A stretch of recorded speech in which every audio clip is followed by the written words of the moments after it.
everyone, and welcome to the 22nd episode of Back Alley Chat. On today's episode, I have a very special guest, Darian Newbeck. Darian is someone that I have the pleasure of working with regularly out in the field, and so I've gained a lot of respect for her because I get to see the way that she works with her population. Darian primarily works with veterans. You're LCSW, right? Mm-hmm. And so she's a master's level clinician, and she just does awesome work. So today, I'm very excited because I never heard this term until Darian brought it up, but gutter social work. And that makes me think gutter gang, gang, gang. I just love it. I need a t-shirt that says that. So we'll be getting into this and talking more about different gray areas of social work, as well as burnout and compassion fatigue. I have a couple special announcements before we begin. Today, Wednesday, August 30th, is my love's birthday. Philip, happy birthday. I love you so much.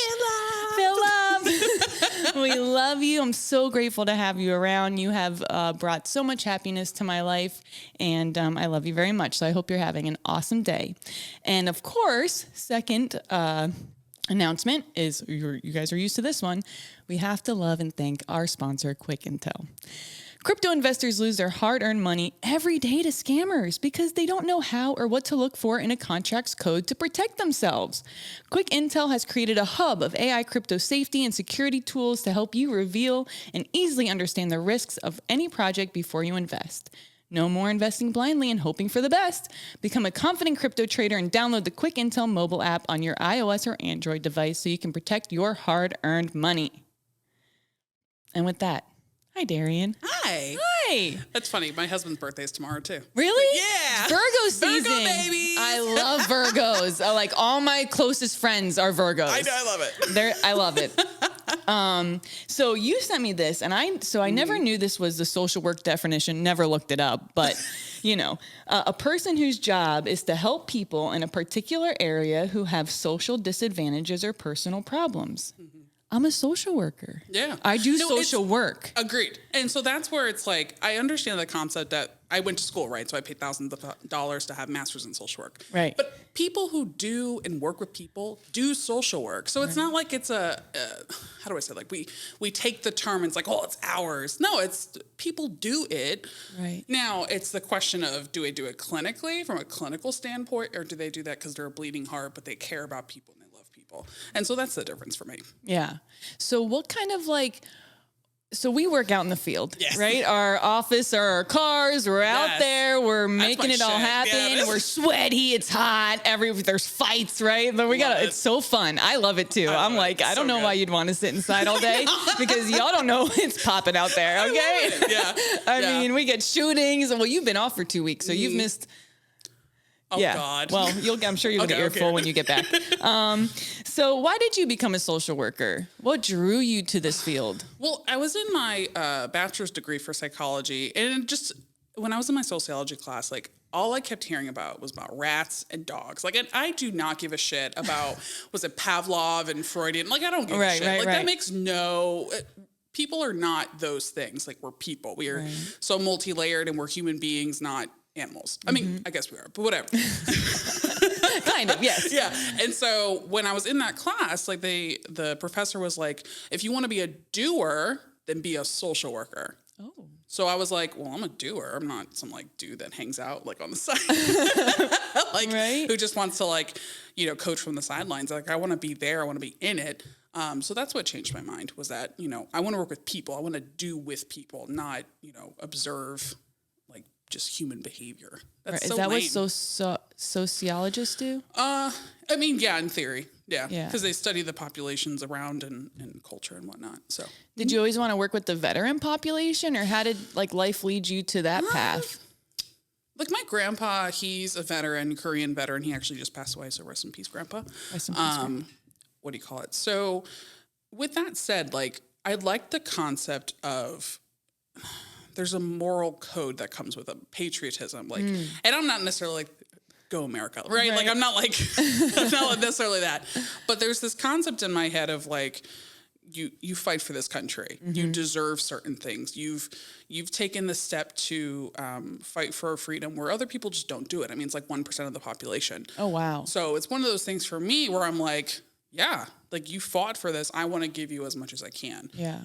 And there's so much stipulations and like things that come with being in the military, whether it's like weight or whether it's a mindset or whether it's, so there's so many things you have to consider when you're in the military.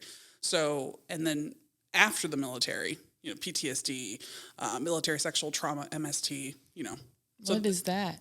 It's from like rape or something. Mm-hmm. Oh, wow. So sexual harassment, inappropriate touching, name calling, that whole thing. Wow. Is that something that a lot of them like deal with? Or? Yeah, I mean, men, women, the theys and the thems, like all the things. Because in reality, it's the power dynamic. So a lot of times people who are in this position where someone tries to cop the feel or like says things inappropriate, like, and it's coming from a commanding officer or someone who's above you. And there's this like culture of like, we don't say anything. Like, I could just do it because I'm like above you. And that's... Fuck no. Right, that's crazy, right? Yeah. It's like the last frontier. Yeah. And then in reality, when you come out of the military, then it becomes, okay, well, I'll have to adjust to being a civilian again. And I don't have that power anymore. I don't have that structure anymore. And like, how do I adjust to just being whoever? So.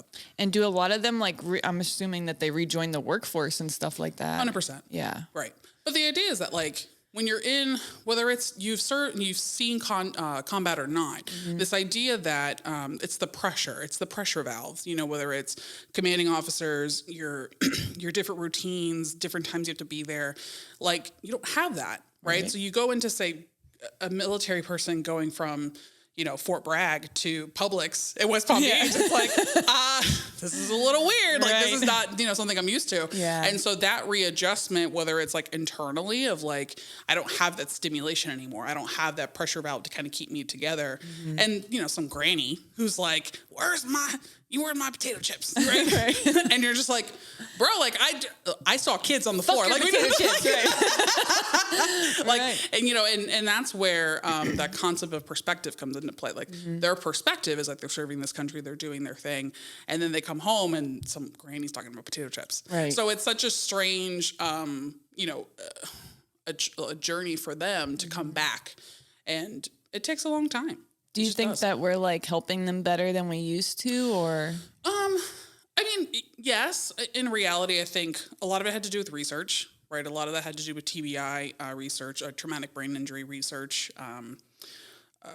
talking about substance abuse and like how that kind of gets involved in military life. There's a lot of drinking in military life. And like, in reality, like stress release, right? Like this is just my perspective. So like my employer, sorry, but I'm a big believer that, we deal with stress with one way or the other, whether it's food or whether it's alcohol, whether it's drugs. Like we have to figure out something with stress. And this country does not teach us how to deal with stress. No. So how do we do that with the things that we have access to? Usually alcohol, drugs, whatever. Right. So what are healthy ways to deal with stress? Oh man. Well, you garden, right? Yeah. Because I was thinking the other day, like if I ran a school and two kids disagreed, I would lock them in a room. Probably illegal, right? But I would lock them in a room until they figured it out. And then tell the class how y'all figured it out. Because we need more work on that as a society. Like, how do we talk about things? And then go, okay, great. And it also comes back to, like, how do we deal with rejection, right? Like, how do we, as a little kid who wants to play with another little kid, like, but they don't want to play with me. Like, how do I deal with that? And if we're not even starting at that point of age, like, as adults, then, they're instant gratification or, I have to be with a group of people who give me instant affection and attention. And it's like, it's not how the real world works, bro. No, not at all. But I told you all my troublemakers came to see me, right? Yes. And so I go, okay, well, I need to get you a mental health evaluation. Like, it's super important for me to get you into permanent supportive housing. Like, I got to get this done. Well, Miss Allie, I'm not very good at making appointments. I said, right, I understand that. And I'm going to make this as easy. I'm not even going to give you, I'm just giving you a day. You can come anytime that whole day and get it done, right? Because I want to make it as easy as I can. Yeah. But I'm not the one doing the assessment, you know? So I said, okay. I said, well, you know what I want to be? He said, what? I said, a millionaire. I said, what do you think I got to do to like be a millionaire or whatever? He goes, well, you just got to like go to I go, well, I don't want to do it right now.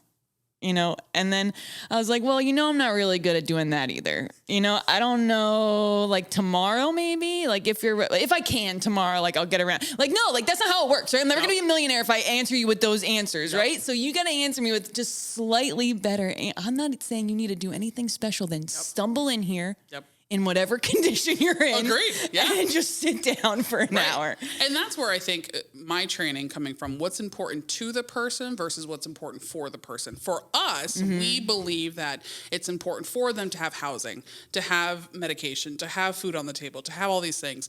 But it may not be important to that person. Right. So for him, it may be important for him to be at the park at 2:00 because he knows that like his friends are going to be there, or whatever it is. Yeah. And so for us as mental health providers, just being able to like really work with the person, like, what the fuck do you want? Like really, like if we strip all the, oh my God, like Miss Darian, like you're just so good. No. Don't feed my ego. Right. I'm here with you to do this with you. What do you want? Because at the end of the day, I get to go home, right? Exactly. Like I get to leave. You don't. So if this is what you want, you like to be, quote unquote, like, right? Because you like to be homeless or you like your situation, more power to you. That's between you and God. Right. But what do you need from me? Right. And how can I facilitate that for you? So, I mean, even just you saying like, just show up, that is like the epitome of person-centered. Nice. Thing. Yeah. Give me go. Because in reality, like that way there's no pressure on the patient or client, patient, whatever. And then at the same time, like they get to sit there and really work with themselves. Like, okay, work up the courage or work up whatever it is, energy or their last high, whatever. Right. Whatever I even said, I'll even have a secret stash of cigarettes here for, I'm like, just learn as hard as I can, you know, like how can I lure you here? Incentivize. You know, but so what is gutter social work? So for me, gutter social work is this concept that we do what we have to do for the patient, meaning like if we're going to meet them where they're at, that means on the side of a bus stop, at someone's church, or at a homeless shelter, wherever we have to meet them where they're at. Because in reality, not every patient can go to a doctor's office. Right? I mean, look at our county, for instance. We don't have great transportation options. No. And they're super expensive. Yes. And then we expect a person who can only see like 2 feet in front of them, which is food, you know, hygiene-ish, you know, that sort of thing. Right. And you want them to forethink or, you know, whatever, to get to an appointment at 2:00 on a Thursday. Right. When they can just barely handle 2 hours. They don't have a phone. They don't even know what time it is half the time or the date, really. Right. And so that's where that concept of gutter social work, in my opinion, is where I'm like, all right, this is what they're capable of doing, and this is where I'm comfortable as a clinician to fill in the rest, right? So your example of just show up on this one day, to me, that's gutter social work because you're meeting them where they're at. You're trying to ascertain whether or not they want to do this assessment, and they find their own motivation, right? But where it crosses the line is that every Thursday from this point on, they just show up and you get to drop whatever you're doing. Right. That's not cool, right? Because I'm not here to babysit, but I'm absolutely here to facilitate something that will help them in the long run. That's what I want. And if that's not what they want, between them and God, I don't care, right? But at the same time, too, like I have to understand that not everybody's also ready for healing. Not everybody's ready to, I don't know, be their perfect selves. Like people aren't ready for that. And so just taking them as they are, where like, for instance, I had a particular patient. He kept calling me baby girl. And I was like, hold the fuck on, all right? Like, I get it. And, you know, I told him, I'm like, as a clinician, right? I understand that phrase for you is probably a loving, endearing term. Right. But I am not that person for you. Right. I am not that to you. I am right. And so that's where you have to kind of that blunt honesty. Like, and again, we're talking about people who can only see the next 2 hours of their lives. So in my opinion, they become feral and they don't have that person, place kind of setting, meaning what's appropriate. They don't have that. Right. And, you know, they're just trying to communicate love or attention or whatever it is in their own way. Yes. And so that's where we as providers get to be like, we're going to put you in this. Hey. Yeah, right. Don't do that. Yeah. But at the same time, respect. Right. I get it. I see you, you see me. And then what can I use to help you move forward if you want? So, again, for me, gutter social work, I'm just super passionate about it. I love it. But yeah, because it's like, I'm so tired, and this is my rant.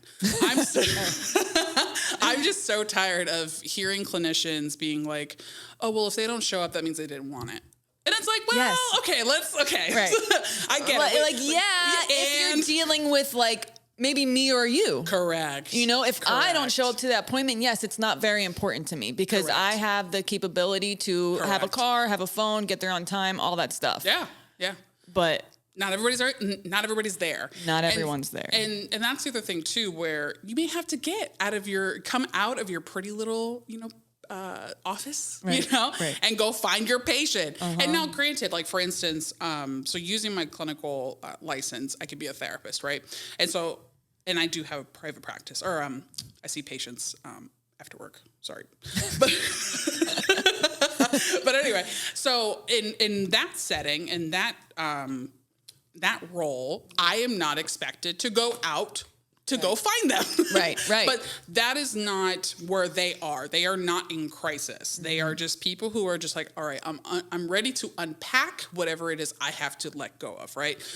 But where years ago, I used to be a part of the Baker Act team. Oh. And so I used to... What was that like? Oh my God, it was so much fun. Really? I mean, but for me, so this job was right after grad school. Okay. And so I knew just from the way my program was, it was a lot of people who were like, let's save the world. That's why I don't want to go to social work school. And like, heard, right? It's like, God, these people. Yeah, and it's so, like, it's such a hog. And so I would be in these classes like, Doc, like, what planet are you on? Right. Like, what are you talking about? Yeah. And how can I get you to the other side? Right. Where you can be actually helpful. Correct. Correct. Because it really, like, you're in my way now. Right. Right. Seriously. And so even like that concept, right, of where someone's just coming in to a situation and they want to just fix people. People don't need to be fixed, right? You're not special enough to make these people change. Right. And that's where me as a clinician, I get to really be like, listen, man, that's your ego, and I'm not interested. And I have to do that with other professionals, other people, and it's hard, it's difficult, but because I'm so passionate about social work, we have to keep each other accountable. Yeah. Which means if you are harm to this patient, get the fuck out of here. Yeah. What does that look like? So I had a situation recently where a clinician, she's burnt out. Okay. Right. And so when burnout happens, it's just the exhaustion of ongoing stress, right? So physically, emotionally, spiritually, whichever, what have you. And so she interacts with patients in what I call a top-down approach, meaning I'm the expert of you. And coming from my background, I'm like, I'm not an expert on anybody. Right. I'm the expert on me. And who the hell are you to tell me what I can and can't do, or what I need, or what I want? Right. And so, but that clinician just couldn't wrap their brain around how they trigger somebody. Right. And then when people are like, hey, don't do that. Like, you sound like a dick. Like, let's not. But then it was, oh, well, you're doing X, Y, and Z. You're calling me out. You're not being nice about things. And it's like, this is where like PC culture kind of makes when we're clinicians, right? Like, and this is just how I feel about social work in general. We have to handle our stuff because our stuff gets in the way of a patient's journey, their growth, whatever. Sure. So, and I'm not perfect at it, right? Like, but I went to therapy for 7 years. I was just going to ask that. Yeah. And so like in that place in my life, I just needed to work all that shit out because I knew that if I'm a detriment to my patient, I need to get out. Yeah. Right. I need to remove myself, just, but at that time I was in a job where it was just me, right? Like, or I was a part of the team that we just all needed to be here. And so I had to do both. And so but again, this comes back to, I had really great supervisors. I had really great clinicians on my team to be like kind of back and forth, but we kind of felt each other out. Like if that person was sensitive that day, probably don't tell them that they suck, right? We wait until, they ate or, whatever it is. Right. And it's like, listen, I saw you. We don't like this. But we have to be nice about it, right? Because you can be kind, but still say the truth. You can be honest without being disrespectful. Right. It's hard. Yeah. And coming from, kind of my background where everything was just like straight to the point, like, you fucking suck, figure it out. Right. Right. And not everybody handles that well. No. And so that's where I, in my own journey of maturity, I have to be able to like navigate that, because you can't talk to everybody that way. Where, as maybe a homeless person, I can be a little bit more blunt, a little bit more in their face, and they get it. And they get it. Right. And that's why when they had this big fight about the unhoused versus the homeless, I'm like, they don't care what you call them. They don't want to be there, work. You idiots. Yes. You know what I mean? Like, what? Who the fuck cares? What the fuck ever, bro? Like, whatever. Yes. And, this even comes back to this, like, what... Man, I want to pick a fight every time I hear this. Is we don't want to duplicate services. Right. That shit annoys me. Tell me why. It annoys me because, like, I get it. Because if I have to do it, you obviously didn't do it, so it's not a duplication, or what? For me, when I think of duplicating services, is that, like, so say if someone comes to your agency, but then someone comes to Joey's agency. Right. And then it becomes, we'll just kick it back to your agency. Oh. And it's like, don't ping pong these people. Right. Just do, like, just do the thing. Just do the thing. It's so easy. Just do the thing. And, and I get it too. It's like, okay, then it's extra time to this person and blah, blah, blah. Right. Like, we're in unprecedented times, right? It's crazy out there, Darian. Right. And we see that. And that's where I get super in my feelings. Because I'm like, I need you to see this through my eyes as a clinician, that this is devastating. Yeah. Like, we are looking at people who are just like the most vulnerable part of our population, and yet we are on these little ivory tower meetings with all this like rhetoric and like terms and stuff, right? Where like, nothing actually happens. Right. And I remember that one meeting that first meeting, it was like the heads of state meeting for outreach. And when y'all were talking about zip codes, I about fell out. It's so annoying. I'm like, what? It's Who so cares? frustrating. And you know what's frustrating is when a client calls one place and they go, no, you got to go here. Agreed. And then they call me and I go, well, I'm sorry that nobody knows what they're talking about. Agreed. Because that wasn't even good advice, because you have children, so you actually have to go here. Correct. Correct. Even if we could all just be knowledgeable on where a person should go, but it shouldn't be that difficult. Agreed. If we run into somebody, we should be able to serve them. Agreed. The big issue we run into, though, is like you were saying, people like to dump. Yes. So then when you're in a position where you can get dumped on, like the city where I'm in, we know we have the highest unhoused population in the county. And so what do we don't need more people sending them up my way just because I'm going to serve them. So it's and again, like this again comes back to burnout too, is that like when we're inundated with such a surplus of people, and we have to have that same energy with each person we serve. And that is hard to sustain. And I'm never going to take that away from people. And so if someone has, say, this mother of 3, but she doesn't tell them that one thing, I'm not going to be like, that's a fucking shitty case manager. You know what I mean? Like, I'm going to have grace, I'm going to be like, you know what? Maybe she just had a bad day. Right.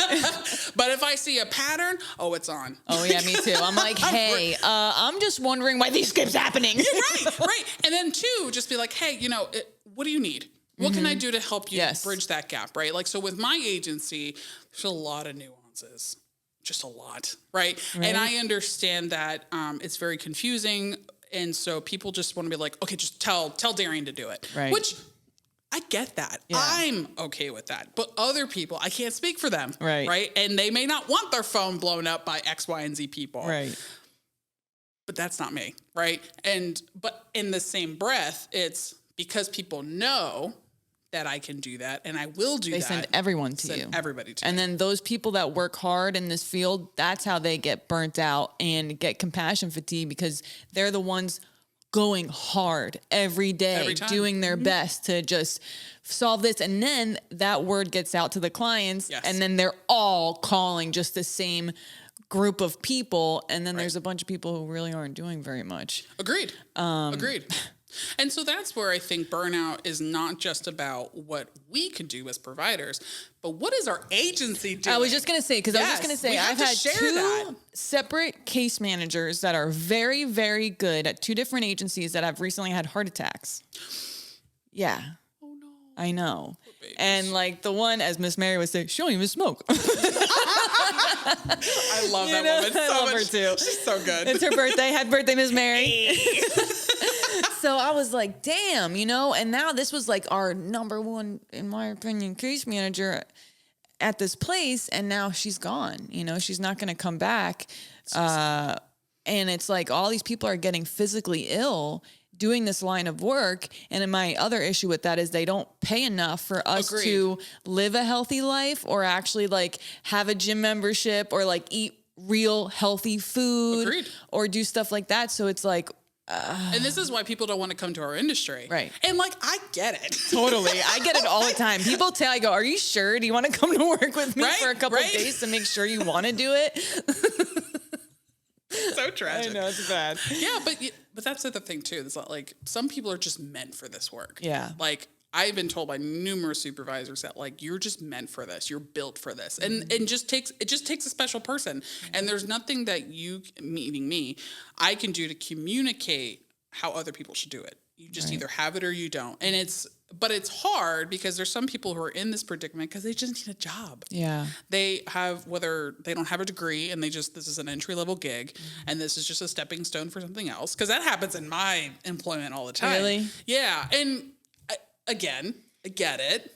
And just don't fuck over the client. Right. That's my number one thing. Totally. Do not mess up this thing. And because it's so hard. I mean, if we're talking about either their disability getting messed up or even their food, like, one of my people right now is like blacklisted from food stamps. Like, oh, how's he blacklisted? He's homeless. They're like, well, he didn't do all this job stuff. I was like, none of my other clients have to do all that. So no, but whoever filled out his application the last time obviously dropped balls and, or filled out wrong information. So, but little stuff like that, because now I have to reach out to Career Source, get these letters done, do these orientation. Like it's a whole process. And that's going above and beyond. Right. And that's hard to do that for every single person. Totally.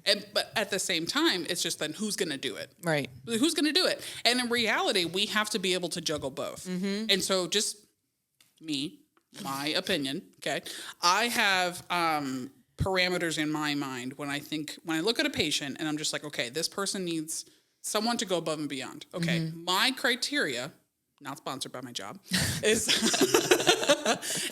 do they have something that, whether it's physical or physical and mental health wise, that prevents them from doing it themselves, right? So your delusional disorders, psychosis, whatever, what have you. Does that prevent them from taking care of themselves? Right. And if it is, I will go to bat for you because I know if you're ready, you just need someone to do it because your compass and your brain is like, right? Totally. But at the same time, because I have veterans on my caseload, a lot of them come in all shapes and sizes. Really? So like TBI or PTSD or, just all kinds of different disorders. And I guess in theory, they can manipulate me. Sure. And a clinician knows when someone's trying to do that, right? Like when someone's trying to elicit pity, like, bro, I'm like, go away. Go to I'm YouTube. Done. I'm so done right now with this. I'm not doing this crying. Like, right. Earlier, calls me crying, go, can you just tell me what you want, dude? I got 3 people in my office. I'm not trying to yell, but like, what exactly do you need? Because you're asking me to pick you up, but I'm not an Uber service. So correct. What exactly is the problem? And if you explain this to me without crying, because you're a grown man, yes, I might be able to help you, but I need you to relax and talk to me. And we can't gatekeep information. Oh, and so that's where we have to kind of find that balance because if this person who's in crisis because of whatever's going on in there, we then have to sit there and stare at them like, listen, I'm going to give you like 30 minutes. Write whatever your to-do list on a piece of paper. Right. Okay? Because if you want me to do X, Y, and Z, you have to communicate this to me in real time, like just without drama. Right. Just talk to me. Right. Tell me what's up. Right. And if you can't do that for all of the things, just do that for some of the things. Like whatever. Right. Like, but again, like we're meeting them where they're at. Mm-hmm. Right. And so part of this conversation about good or social work also comes back to being able to have accountability amongst your team members. Yes. Where if you know this particular person's going above and beyond too many times, or is not saving their energy for a real case that has real intensive needs. Yes. Like you need to be able to rely on your team, be like, hey man. Yeah, what are we doing right? with this? I just had to do that the other day because we had a person that kept coming to our office every day and sucking all the time from one of our outreach workers. And I said, I know that he specifically wants to work with you and you've done such a great job with him, but do we think that we could just have him come here just 2 days a week? Correct. You know, or cut it down to certain hours so that we can do other things? Because my thing is we're not clinical social workers, right? First of all, I don't know how to do a SOAR application, all this crap. Like I had to learn all that stuff when I got here and I hate paperwork. I'm like, I'll kill myself. No, sorry. No, not true. Don't Baker Act me.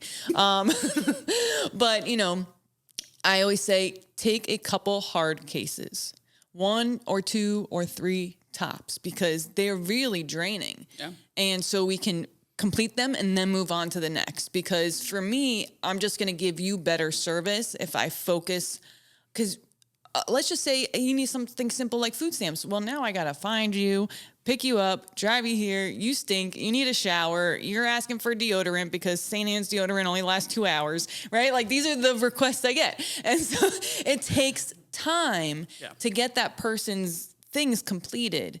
And if I have too many people, I'm going to drop balls. So that's my kind of thing. Pick your people for the month. Let's go hard on them as a team. And then. And I'm privileged, right, in terms of my employer, because yes, there are homeless veterans, however, not to the degree and the population size that y'all have. And that's where, as me as a person, I can only empathize, and whatever y'all need, I will help you're the with. best. Yeah, because who am I to just be like, that's nice. Not my circus, not my monkeys. And I get that self-preservation. Totally understand. However, I guess I think of it too because I come from a Latin family. Like our cousins, our second, third, fourth cousin is still like our immediate family. Right. So that's how, and whatever, this is just my perception. I view you kind of like, again, in that family perspective. Yeah. So whatever my family needs, I'm going to do, right? Totally. And that, whether it's obviously blood related, but if you're in my industry and you are taking care of a patient or a client, I want to help you because whatever we can do to grow and help each other up, I want to be able to do that because I have the capacity to do that. Whereas y'all don't always have that. No. And I would be foolish to say, oh my God, it's just so hard. Right. When in reality, okay, my job is not always like sunshines and rainbows. So peers, are important in all areas of life because you want to know somebody who has that lived experience what to do. And in our field, I think it's going to be very difficult for us to see any positive changes until people like me and you and our other friends get up to a higher position, because I never see those people out with us unless it's the pit count. Agreed. And it's like a whole little commercial and the news is there. It's a song and dance. It's a song and dance. But then they they put this persona that we do this all the time. Right. Like, babe, you don't know any of these people. You're scared. You need a police, you need police protection to go out with you. Which agreed. Some of the volunteers who have never gone, I guess they feel unsafe, sure. But you're throwing us out here every day to the wolves with no knife, no pepper. You don't let us have anything, Agreed. But you guys, now you need police patrol to go out with you. And this, again, comes back to, as a clinician, it doesn't take a rocket scientist to not be a dick, right? So just because I have alphabet, after my name doesn't mean anything. You can just be a person, right? And so kind of going back to top-down approach, again, top-down meaning I'm the expert on you. That doesn't work where we are in our population outside, right? Not inside, outside, yes, right?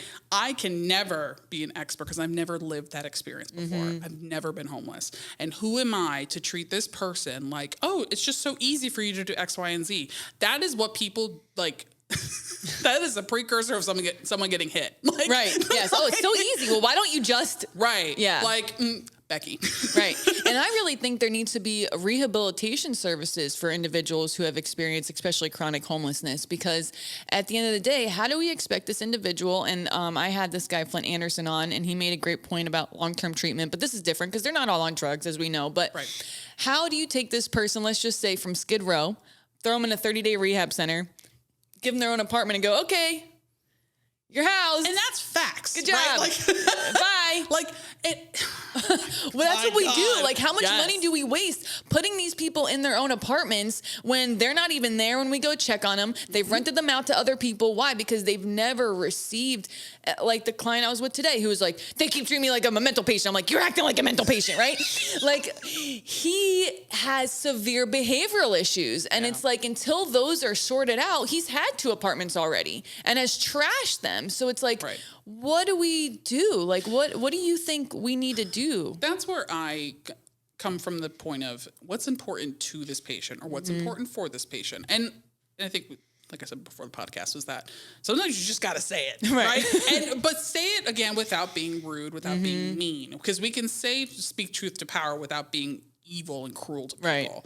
So if that were my patient ranting and raving, oh my God, man, all this stuff, what did you do this to me? You didn't do that for me, blah, blah, blah.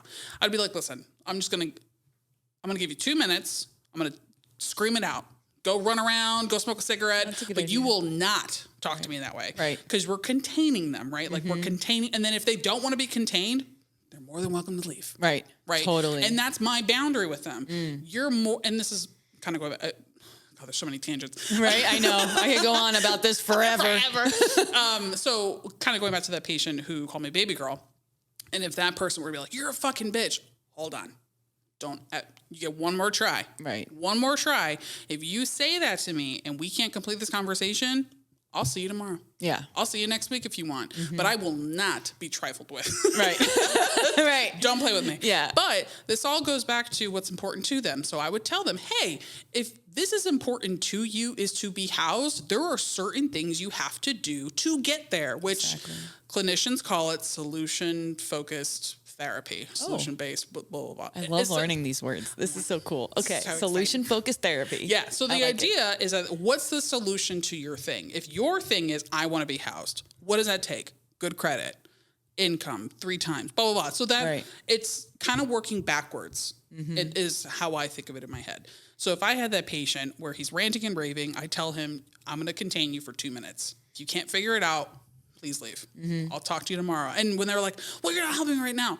Well, you were just on the street yesterday. Right. So what's another day? Right. And that's hard to say. It is, but it's the truth. But it's the truth. And again, coming from a place of I'm communicating this as a provider, I won't be a dick and I won't be rude, but I'm also not going to hold the truth away from them either. Right. So again, if I'm working with that patient, say, listen, if you want me to write this on the board, I'll do it, right? So you want to be housed. What does that take? Money, this, that, and the third.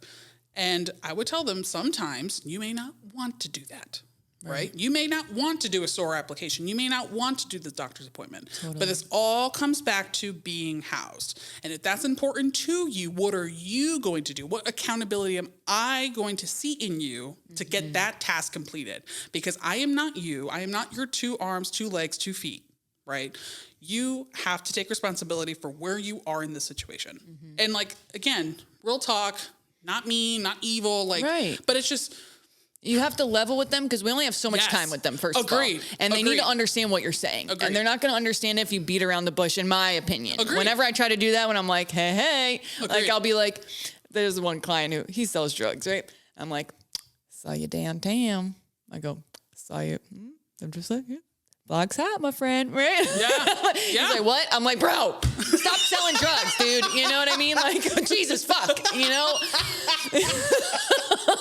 Lord. But you gotta, I just say it like it is, and they appreciate it. Absolutely. And again, like, going back to, just because I have letters behind my name doesn't mean I'm any smarter than they are. Right. If anything, they're fucking smarter than me. They're super smart. I tell them all the time. I go, you're so smart. I know you can do this. Please stop playing with me. Right. And that's where I tell veterans, patients, whoever, like you are so much more than where you are at right now. Yes, And totally. until you believe that, I can't be of help to you. Right. I can be there beside you when you're ready, but I'm going to have to watch you from afar. And that's where, again, as a clinician, I have, I guess, the forethought or clinical background to say that. Right. Where some peers may not have that, right? Yeah. Some peers, love y'all. I really do. But the bleeding heart, right? I know we're rough. So, cause there's Yeah. I know for me, I can speak for myself as a peer. There are certain clients who I am fond of, you know, because I see that something in them, right? And I know everyone has it, but just as humans, we connect with certain people. Sure. And you're just like, God, I believe in you so much and your ability. And it's good because, you know, we don't give up and we're just constantly there. And that is good for, I think, people. But you're right. It's probably not the best all the time. Right. And that's where if you see your dad in certain people or you see your friend in certain Right. people, like that becomes super dicey. Yeah. And that's where we go into the territory of then you have the savior complex. Yeah. Then you do things out of pocket. Then you go above and beyond in places where I'm like, are you okay? Right. Like, you sure? You sure Yeah. about that? So, but again, this comes back to supervision. This comes back to having really good coworkers. And if you don't, then, you know, build your family, build your team. Like I consider you on that Yeah. place for me because I know that she's going to give it to me straight. Whereas some people, they'll beat around the bush and I'm like, that's not what I want. Right. Just trying to, can you please tell me? Just like hurry up. Right. But peers though, I wish part of my team, we had more peers because one, they're going to speak from experience. I can only speak from the letters behind my name. Right. And that's not good enough for certain people. Like for instance, there's certain veterans who look at me like, are you a veteran? No. Then I don't want to fucking talk to you. Really? Which more power to Yeah, it. Okay. sure. Like if that's it for you, totally cool with me. There's nothing that they're going to say that's going to like make it different for me. I don't take it personally. Of course. Right. And so whereas someone who is say a veteran who's in my position, they may treat them differently. And if that's what they need to then move forward, then that's them and their journey. Who am I to be like, oh, well, I have such and such degree and I have such and such license. It's like, nobody cares. Right. No one cares. Nobody fucking cares. Like, what are you talking about? Well, and you're awesome at your job, but there's a lot of clinicians who peers, you know, we really go against each other a lot of the time. I get that. Yeah. And that's totally valid. And we're like, totally what? valid. Because they have a different way of going about things. And that's why I enjoy being a peer. Because I feel like as a peer, I'm able to go, yeah, bitch, I smoke crack too. I get it. But you can't fucking do that. Like, you can't do it. And in a way that's kind and it's loving. But it's like, dude, I get it. I've been there. But we got to do something different. Right. Like, Whereas we a clinician, have we to. can't come from that place. Right. We're only, and this is how I was trained, we are just a vessel for people to work their shit out of. Like, we just provide the place of safety. We're the place of non-judgment. And if we're just going to be like, okay, we'll take you as you are. Whereas a peer, which I love it because when I see a peer go after a patient, I'm like, go. Because they probably deserve it. right? But then they kind of prime them for me. Right. Where I can be like, you good? All right. Okay, let's really talk about this. Right. Yeah, it's perfect too. Yeah, it's such a great talk to relationship. Darian really quick. gotta send you to a professional, okay? This is like way past my pay grade. That's what I think every day. I go, how did they hire me to do this? Like, I'm surprised. Even to drive the city car, like they must have not. A little rough. Grateful for the jobs. Can't believe they hired me. So glad to be there. I love this for you. I was like, they're like, yeah, we're hiring, and I was like, okay, they know like I have like felonies and stuff, right? They're like, yeah. I was like, they gave me the job. I was like, wow. And they gave me a key to City Hall. I can go to City Hall when no one's there. I'm like, Look at you, really? rock star. I love this. I know. I was like, they let me in the fucking City Hall. But how cool is that? It's to be so on cool. the other side of it. It's so cool. And I'm so grateful that so many of my coworkers, the police especially, like they have a respect for me and they're so kind and helpful. And it's just a totally different side of the world that I'm grateful to even get to experience because that's something I get to offer as well. Like Things are different and they can change. You're not going to be treated like your actions forever. Yes, we might do things. You're going to have to experience consequences. I think they're very important. It's one of the things It's the greatest teachers. I've been complaining about it because right now a lot of my clients don't get many consequences. Yep. You know, and they don't get in trouble for doing really bad stuff sometimes. And it's just like, how is that helping them? And I think if we had more treatment resources and like all that stuff was super pumped up, then we could enforce consequences. Because then we could at least be like, well, we have all this abundance of help for you and you're not taking it. So now we have to move forward like even it out a little bit instead of it being like. And we have to make room for people who are ready. Right. That's just what it comes down to. But having that conversation is extremely difficult. And people don't like it. Yeah. And like, I get it. When you're in a place of survival and desperation, nobody wants to hear that they are getting in their own way. Right. Nobody wants to hear that because they think that they can just save me, just give me this thing and I can go and move forward. And in reality, it doesn't work that way. No. And not for nothing. Again, this kind of goes back to you only have so much resources. Right. You have on your side. Yeah. You have so many people who are in this situation and everybody needs help. Whereas on my side, yes, people need help, but not to the degree of where you are. And that's where having that straight up conversation, but doing that every single time with every single person is extremely difficult. And how many times have we helped each person? Like when I go out to the park, I look around and I go, wow, we've housed almost everybody here.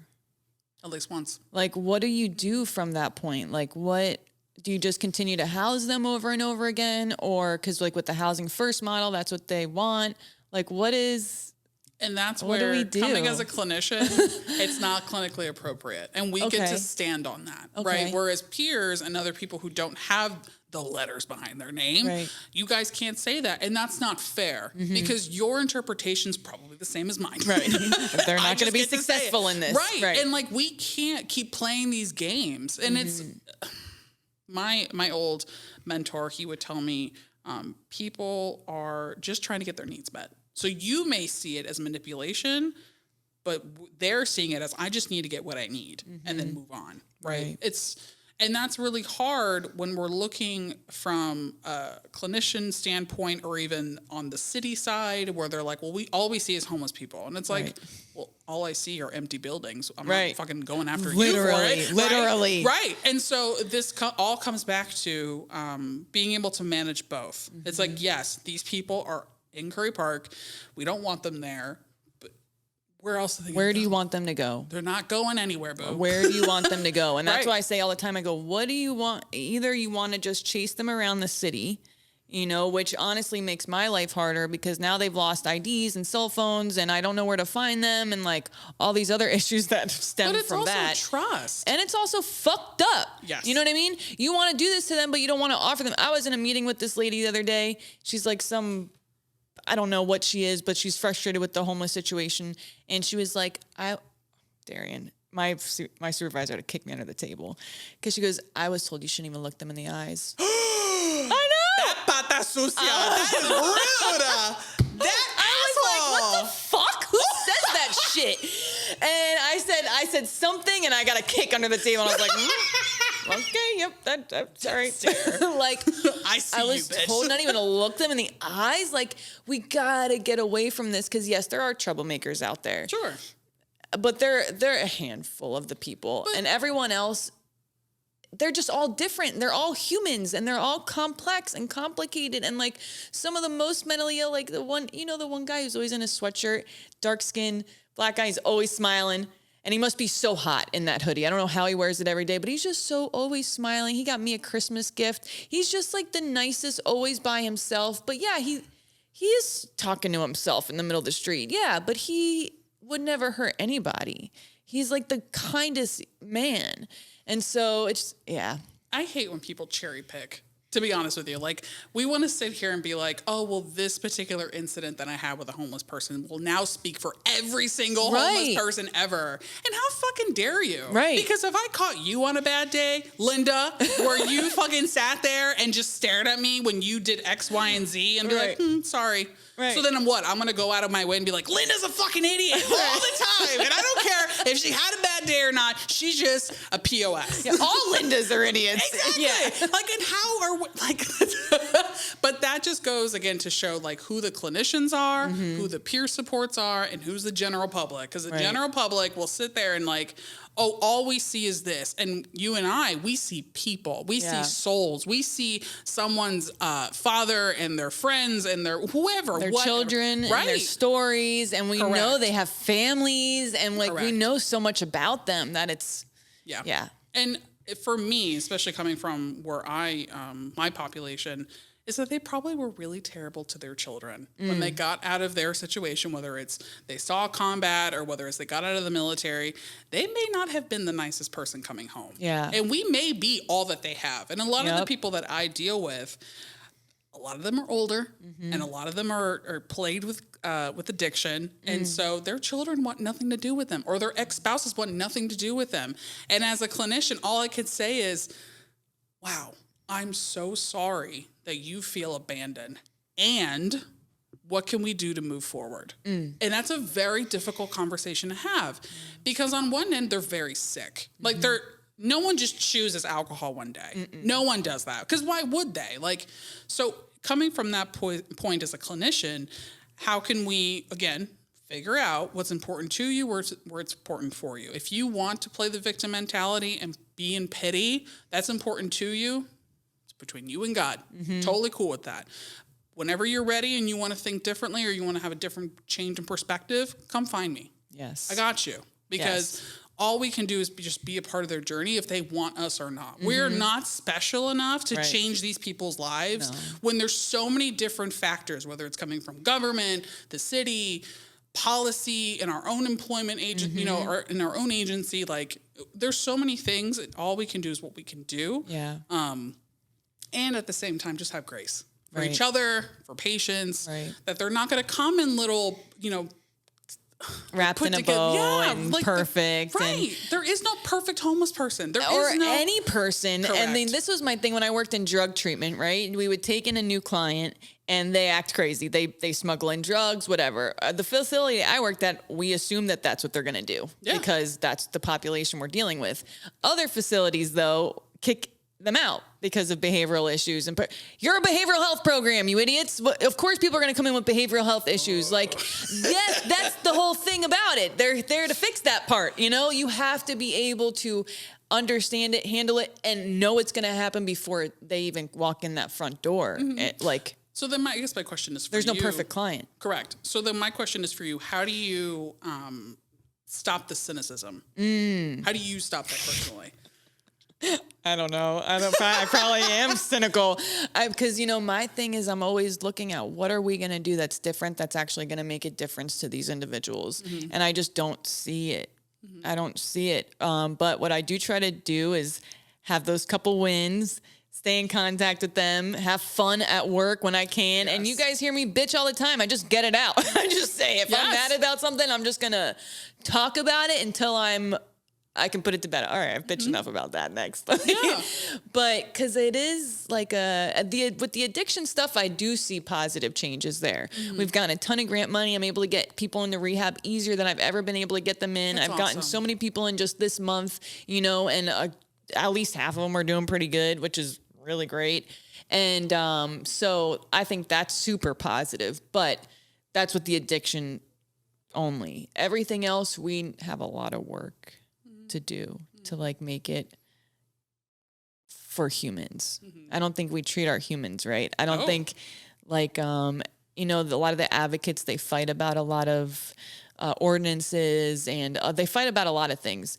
And I always think, do you talk to the population you're fighting for before you did this? Because y'all aren't aligned all the time. Because people don't want to be uncomfortable. Like, we're looking at such unprecedented times, looking at people in like and I was born and raised in this county. So okay, so I've seen this place be really, really good and really, really bad. Right. And this place is so different from how I grew up. Yes. And when I look at these same people who are making the changes, who are making different ordinances and whatnot, and I'm just like, did you ever get out of your office? Right. Did you ever do research, meaning outside of your fucking office? Yes. And if you haven't, shame on you. Yes. Shame on you. Mm-hmm. Because this isn't like, we're not zoologists. I'm sorry. If you feel like you get to just come and give all these different rules and you have no idea the ramifications. Exactly. Even with the sober living thing, which sober livings needed to be closed down. Sure, there's a bunch of shady people doing bad stuff. But now we have no fucking housing.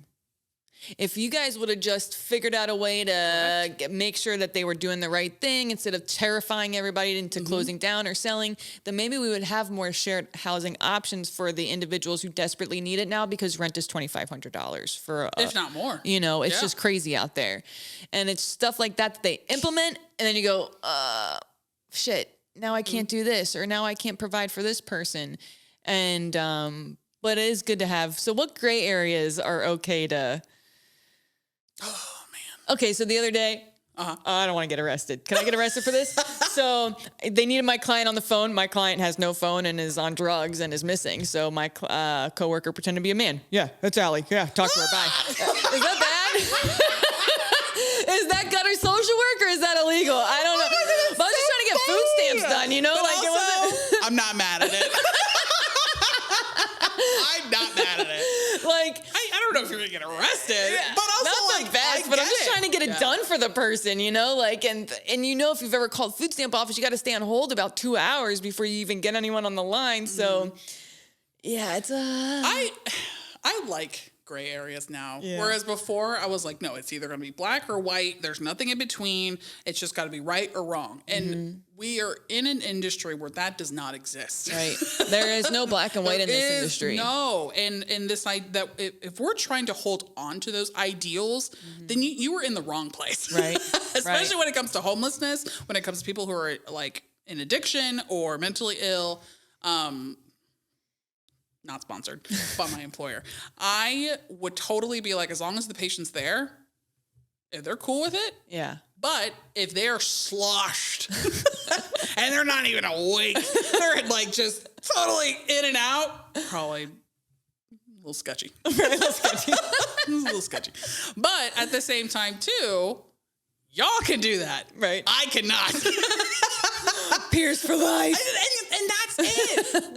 Oh my God. If we could just capitalize on this like duality where we can have the clinician be the provider, do the clinical thing, and then we have peer supports to be like, all right, let's get go. it done. Let's figure the fuck out. Right. Because we're not given a lot of options to do it differently. Right. And that's where I get really frustrated. And if anything, I'm a little bit bizarre. That's what kind of keeps me out of burnout, is that I'm so fired up about helping people. Yeah. Like, I give a shit about people, and I want to be there through this journey. Now, I don't want to have any hand at forcing them through this journey, because that's not my place. But if someone's ready, let's do it. Yeah. Let's fucking go that's for it. That's my favorite. I'm like, let's do it, bro. Yeah, that's the best. That is, you're so right. That is the best part of this journey. Yeah. What do you have any advice for someone who's looking to be a social worker? A lot of the people that listen to this, for whatever reason, are interested in getting into social work. Do you have any advice for them? Besides, don't. I was gonna say like, like how to pick like the population you work with, or it's hard because there's a lot of reason why people become a mental health provider, whether it's their own trauma, whether it's the people that they saw growing up. There's a lot of, sometimes, I don't want to speak for everybody, sometimes there's a lot of baggage that comes with wanting to be a provider. But also, there's a lot of predators who want to be social workers because they have access to a vulnerable population. They're ready-made victims. And I hate to say it that way. Think about that. Absolutely. And again, this all comes back to, if you have the heart to do this, nobody's going to stop you, right? And is it right for you? Right. Because a lot of, again, coming back to baggage, a lot of people have baggage. So if you are willing to be uncomfortable, then do it. because this industry is not meant for people who just, oh, it's a little too messy. I just don't. And that's where, coming back to, I love gutter social work, because those are the people in my mind who are ready, who are ready to look at their stuff and say, okay, this is what I have to work with. These are the people that I have to work with, and this is my stuff. Now, how can we all cohesively help this client, right? And for a baby social worker, it's hard because they don't understand that concept unless they've have lived experience and they know, what it's like, or to have a social worker in their life. It's hard. So they teach you a certain way to do this in school. Yeah, I mean, so coming from my degree, I come from a generalist theory model. See, I don't even know. But basically all to say is that I don't come with a Freudian perspective, or I don't have a Erickson perspective, all these like dead European dudes. I don't come from that perspective. I'm person-centered. Person-centered, meaning if someone needs an empty chair to work out their shit, fine. If someone wants a dream journal, I'll fucking figure that out too. Yeah, I'll do that. Whatever it is that's good. Again, because I was taught, you're the vessel. We're all just trying to have these patients work their shit out on us. Right. And so however they need to facilitate that for themselves, let's do it. But not a lot of people do that. Do you think about work at home a lot? Because I know that's when some people do, we go through outreach workers sometimes quickly. Yeah.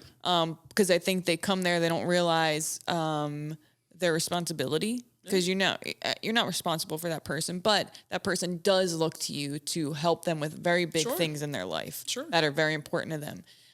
And you might see a family that's sleeping outside, and you might not be able to do anything about it. I mean, I had a lady,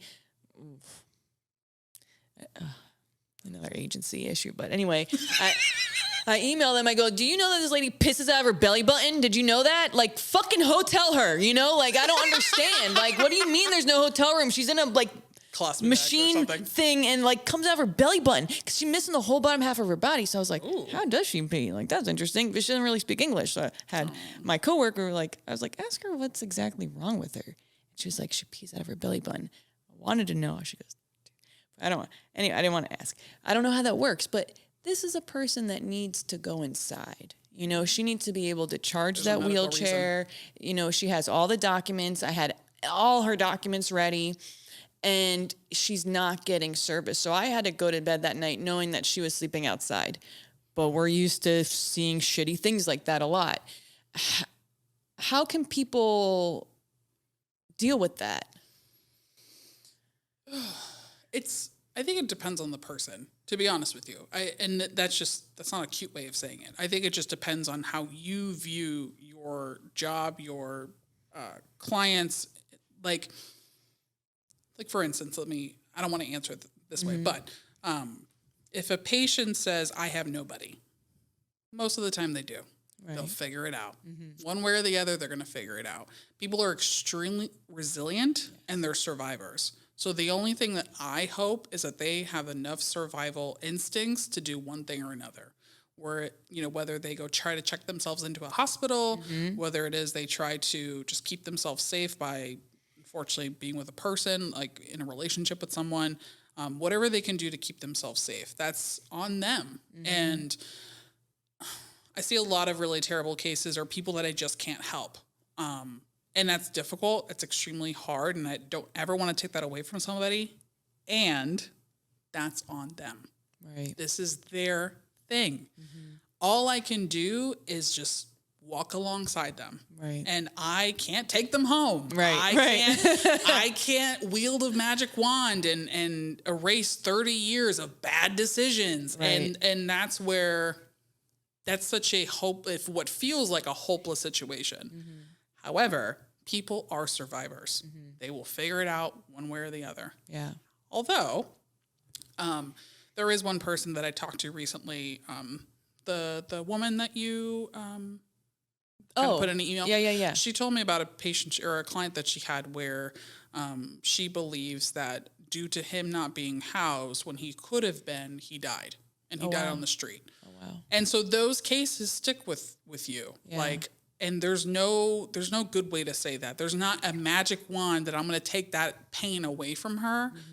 And that's unfortunately our industry. Right. And whatever you have to do to reconcile that is whatever you have to do, because it's going to happen. And again, coming from the solution-based thinking, what are you going to do within yourself to make sure you can do this another day? Totally. So it's not a great answer. Yeah. It's never going to be one though. Right. This is the industry that we're in. We either figure it out or we get the fuck out. Right. That's You it. just gotta see like for me, how I handled her was I offered her some easy stuff. Would you like a blanket, or can I get you some food or water? You know, because that's all I had. Yeah. And then I advocated the shit for And that her, is you know, what to you have everybody, control because over. that's all I Yes. could do was bring her name up, call, and offer her what I had. And that's at enough. that time. Yeah, That's enough. And that makes me feel like, okay, I know I'm limited in what I can do, but I Yes. can do that. And as long as you do that without carrying the baggage that I'm the reason why she's still homeless, or whatever it is. Totally. It's not a you in this thing. Right. It's what are we within our scope of practice, with our lane, what we can do. And all that extra stuff, if there's something that you're taking home, you need to figure that out. Yeah. But if you have the power and the will and the courage to just keep fighting for this particular person, then do it. That's within your power to do. However, I will say that it also could be really scary trying to advocate for a patient or for a client. Sure. And you need to really learn. You got to really learn, whether it's you got to talk a certain way. You can't be like, what the fuck is wrong with y'all? Like, why the hell is she not on this list? Who the fuck do you think you are, right? Like, you can't do that in every setting. Hi, to whom may concern. I have all of her documents uploaded. Correct. She's done this. This is what caused this. Da-da-da-da. Yeah, you got to be very... Very, very proper. Because you're asking for help. Correct. More bees with honey. Correct. You guys are so amazing. Thanks for everything you do for our community. Have a great day, I'm Allie. not very good at that. That's what mine say. I'm not. ChatGPT, write a really nice email. AI, do this for me. Help me. And that's where I would defer to my team, where I have a group of women around me who've been in this industry for longer than I've been alive. Wow. And it's not to make them old. It's not to make them sound old. But it is to say that they have so much more experience than I do. Yeah. But I also have a big drive to provide for people. So I look to them for support when I'm just like, listen, I really want to say this and I know I shouldn't. So can you help me with crafting this email? And then when we're in these meetings where their name is brought up, just teams me and be like, hey, just one breath at a time, one word at a time. Like, it's not. But at the same time, if you're courageous enough to continue to fight on their behalf, I'd like to think that agencies and leadership respect it. Yeah. Because you're not taking their shit. This whole, all the zip code thing. Listen, and I would put it in an email, although other, ideas are more important. However, this patient still is in need. How can we facilitate a plan moving forward? You can do both. We can talk about zip codes, and we could talk about duplication of services, and talk about what we're going to do. Right. How we're going to do it. Totally. Who do I need to talk to about this? And if they kind of give the wishy-washy, like, oh, well, I don't really know. It's not within our scope of practice, then please guide me to whoever I need to speak to next. Totally. Or the bitch in me says, where is it in writing? Oh, I would like to see one. policy and procedure. That is a good one. Please send me your SOP with a sense of urgency. And that's standard of practice. Learned that the other day. Absolutely. Yeah, because there's a lot of people who, again, because of compassion fatigue and burnout, and they just want to be like, no. Oh, it's like, bitch. I feel like all I hear is no. Yeah. I'm like, no? Okay, good. So you don't suggest the other thing that I've tried before? It has not worked yet, but I started a hashtag, how's client name. And I was going, hashtag how's client name, hashtag how's, and all the case conferencing. Cool. Yeah, because I thought it would catch on to everybody, and everyone would be like, how's this person? Not super didn't even working think about out. that. But I was like, this is my little hashtag, let's not be assholes and help this person. The ice. But again, that's actually really fantastic because we're working with people who either been in the business for a long time and they've had a hardened heart. Right. Yes. And they should have been gone a long time ago, but they're not. And it also breaks the ice. And they're just like, that's somebody who's passionate about people. Right. And whatever we can do within our power to get somebody help, that's fantastic. And so for me, if I had not met you before and I heard you say that, I'd be like, you know what? That's a cool fucking person, man. Fuck yeah. And you know what? You're probably teaching them what the fuck a hashtag is. Right. Because they have no They idea. don't know. They have no clue. Like, £, what? Right. But I think that is appropriate because you're breaking the ice. You're changing the conversation. It's not about no and the same wah, wah, wah, wah, wah, wah. Right. You're bringing life into a conversation. And is it going to fall on deaf ears? Probably. Yeah. But that doesn't stop us. That shouldn't stop us from trying. To even go back to my recommendations or my advice for baby social workers, that would be it. Just keep doing it anyway. Yeah. Figure out within yourself how to handle rejection, but keep doing it because that's for the patient. If it's for the patient, if it's for the client, keep doing it. But is it within you to keep and sustain that? Different conversation. Right. But if it's within your power to do it, do it. Because why not? Right. Why the fuck not? What does it matter? What does it matter? Yeah. And I may look like a fucking fool, but I will happily fight for my patient. Yes. Fight for my client. Yeah. And you can't take that away from me. Right. Period. End of story. I love it. I love it. Darian, thanks for coming to hang out with me today. Man. When do you come back to work? Next week. How's the vacation been? Awesome. Oh, so good. Oh my God. You just took like 2 whole weeks? 100%. Wow. I sure did. Wow. And I don't feel guilty about it. Really quick, because I know we got to go, but do you have things that you had to do? Or someone does it for you? Or What? I don't know. Do you have like, you just didn't make appointments for 2 weeks or? Yeah. Yeah. I just took off work. Said fuck it. Fuck it. Fuck this place. I love it. I'm trying to, we might be getting a puppy. So before I get a puppy, get a little golden retriever, I think I want to name him like Ruckus or like Theodore. I don't know, right? I'm going to bring the Ruckus. Like that was like, I'm bringing the Ruckus. So let me know if you guys like that name in the comments. But yeah, so before that, I'm trying to go see Mammoth Caves. Nice. Kentucky. So like in a week or two, I'm trying to leave. But 2 weeks is a long time. I'm surprised you're not bringing up the serial killer. I was like kind of prepared for it. Oh, are you? No one's been prepared. I mean, I'm kind of prepared. Well, do you know about Gilgo? I was there like, oh, she's going to bring it up? No. Well, you know, maybe saying this on here really quick will keep me from getting murdered because I think I'm onto a local serial killer. No shit. So, and I'm going to make this really Allegedly. quick before I leave. Allegedly, there has been this crew coming downtown and pretending to do a documentary on the homeless, okay? Getting prostitutes, paying them to, like, interview them. Well, these prostitutes are not returning. And so some people think they're making snuff films. So I'm on to you, motherfuckers. I don't want to tell too much. That, you know what? That's right there. Not my patient. I will fucking fight you. I will find you, motherfuckers. Don't ever touch my patient. What? You know, and they're coming to me concerned. Yeah. And so I was like, I'm gonna look into this shit because so anyway.